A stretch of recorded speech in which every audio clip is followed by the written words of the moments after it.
Hello, at home with Sister Mika, and this is how I got over my 21-week loss.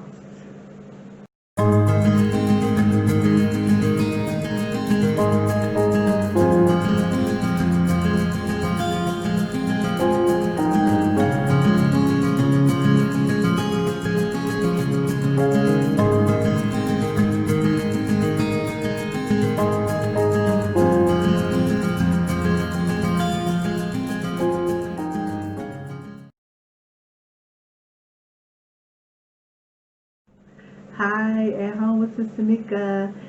All right, so this is a very touching subject.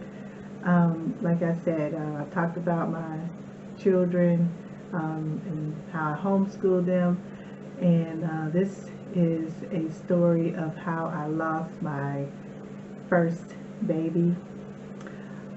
So my husband and I, we were married, I want to say 2 years before we started trying. And yes, after the 2 years, we decided we wanted to try for a baby. And we often talked about, okay, we want to have three boys because we didn't want to deal with no girls and attitudes and so forth. So we said we wanted three boys. And so after 2 years of trying, it took 2 years, I thought that I could not have any children because no matter what we did, I could not get pregnant. And so my church was praying for me. I was praying. I was reading the scriptures, and it just was not happening. And so finally, one of my sister-in-law, she had called and said, I had a dream that you were pregnant. And I said, oh, okay. And so that next month I was pregnant. And we were so excited. I was just so over the moon. I was elated. And as my stomach grew, I would take pictures, and I sang to the baby. I had made up a song for the baby, and then I found out it was a boy. And my husband and I, we were so excited. We just told everyone it was a boy. We having a boy, and that's what we wanted. We wanted three boys, so it was great that we was having a boy. At the time, I had a at-home daycare, and so I was seeing about children. I was going to the grocery store to get the food for the children. I was doing so much, and of course, I'm carrying my first baby, and so still working in the daycare and still doing things around the house and still in ministry at my church. Um, I realized, you know, maybe it was a lot because I started having some strong contractions. Probably around 19, 20 weeks, I would have a strong contraction that just stopped me in my tracks.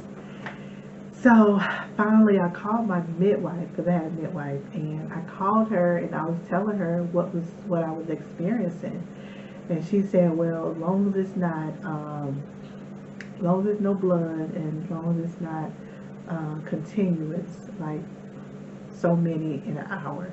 But it wasn't. It was just one, and it'd be done with. So she said it could be, Braxton Hicks.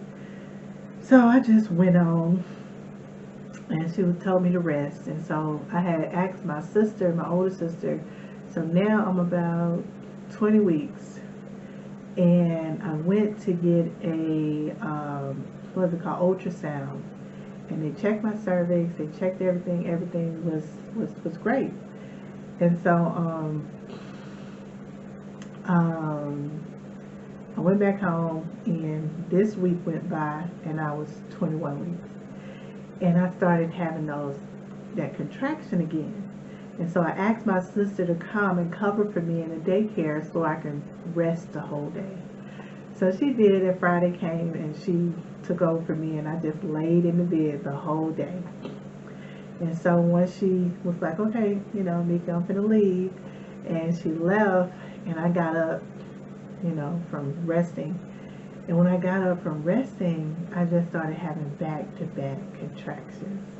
And I laid back down, and they would not go away. They just kept coming back to back. So I said, okay, I think we're supposed to go to the hospital. So I told my husband about it, and it was nowhere in my mind that I was going to lose this baby. I was thinking that I'm going to the hospital, they're going to give me something to stop the contractions and send me home. So I went to the hospital, and I was laying there, and she said, okay, we're gonna check your cervix or check to see if you have any infections and so forth. And she did notice that I was contracting. So I'm laying there on the bed, just talking to my husband, smiling and stuff like that, and just thinking, okay,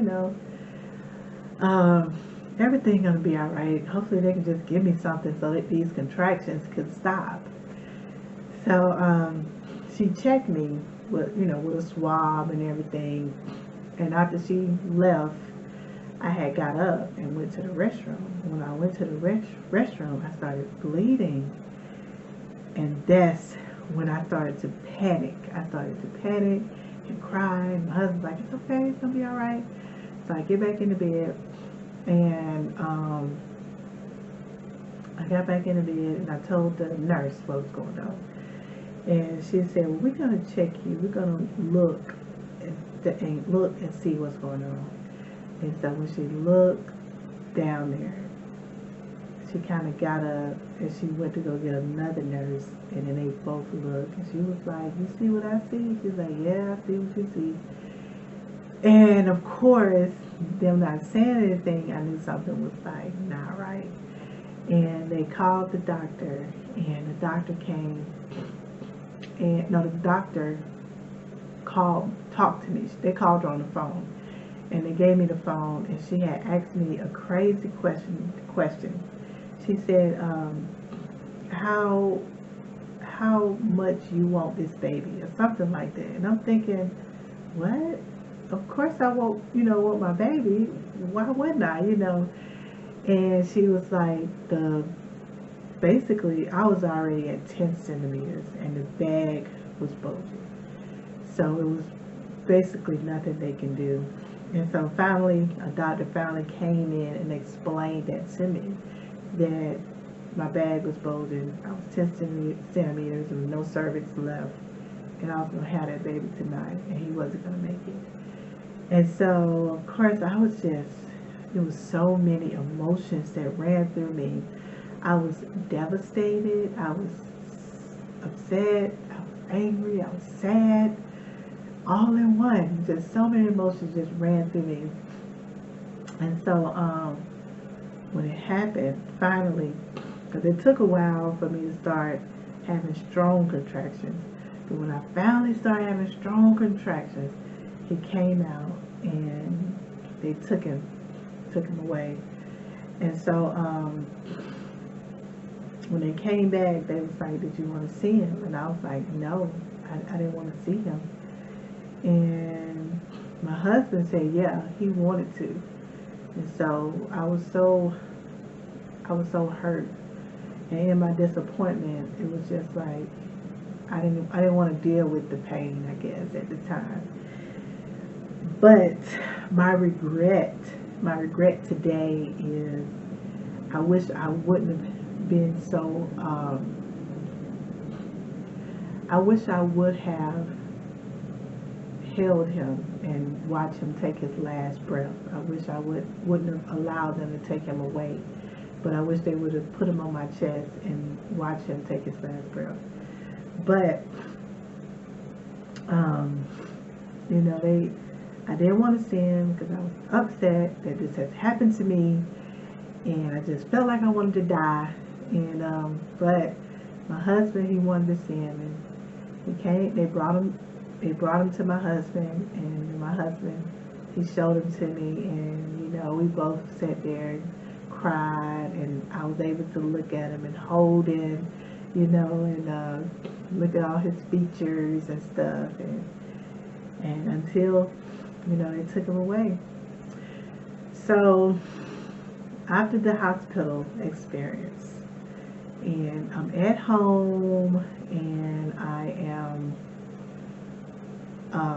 my breast is filling up with milk, and I don't have any baby to nurse. So I had that pain dealing with that, and the fact that I was going to these different places, and they knew that I was, you know, having a baby, and some of the people would ask, when is that baby due? You ain't had a baby yet. I couldn't even go back to those places because I was just so embarrassed and so hurt and so broken about what happened. I was just broken. I remember driving in a car, and I was just crying, and I just did not care. I was just so upset. And I came home, I told my husband that I was just upset, just sad. So what I did, eventually, I tried to find other things to help me to cope. And I had enrolled in school, and I said, you know, I'm going to go back to school, and I'm going to meet new friends, you know, so I don't have to deal with this anymore. And I enrolled in school, and it was not until I had went back to church. And when I went back to church, my pastor was preaching about being tried in the fire. And I was offended. I was like, how dare she preach something like this? And I just lost my baby, you know. And it's like, well, you know, who am I? You know, God gave her that message. So I was ready to leave the church, and I was offended. And I remember coming home, and I was thinking about it, and I was like, what am I doing? I'm trying to find comfort in other things, and my comfort, my joy is in the Lord. And so I just cried out to God, and I cried out, and I gave him my hurt and my pain and what I was going through. And after I gave it to him, he took it from me, and he healed that hurt. He healed that pain. And to the point where I did not care about going back to school, even though I had not enrolled. And so I said, I'm going to go ahead and complete it. But he healed me, and, you know, I didn't even have a desire to be in school anymore, because I was just looking for a way out of this pain, when Jesus is that way out. You know, he said in the word, he said he came to heal the brokenhearted. You know, he came to give us beauty for ashes, joy for our mourning. And so he was my joy. He became my peace. He became my everything. And I didn't need anything else, because he was all that I needed. And I thank the Lord for that. And so that was in November. I lost him. And so here we fast forward to January. And I remember I was in my bed, and I was like, you know what? I'm not praying for no more babies. Just, you know, forget it. I'm not praying for no more babies. Just, it doesn't matter no more. And so the Lord spoke to me, and he said, you have not because you ask not. And so I was like, oh, okay. So I got on my knees, and I prayed, Lord, if it's your will that I get pregnant again, then I pray that you will bless us. And by the end of the month, I was pregnant again, this time with a little girl. So I guess it was God's will that I had a daughter. So we was happy, and we was content. And I did have incompetent cervix. That's what I was diagnosed with. And so each pregnancy I had to get a cerclage, which is having my cervix stitched up. And I got there with all 4 of my babies.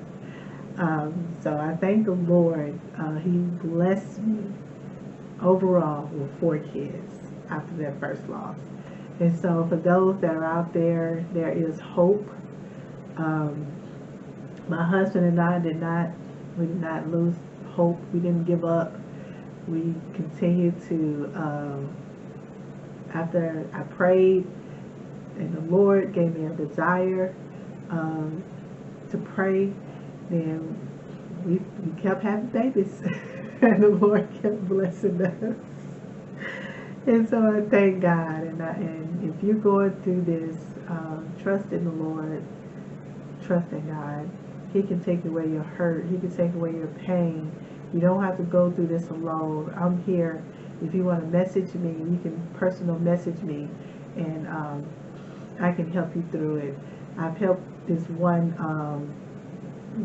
lady through it, and she has 2 girls now. And so I thank God for that. And I pray that He blesses you, and I pray that this video has blessed you.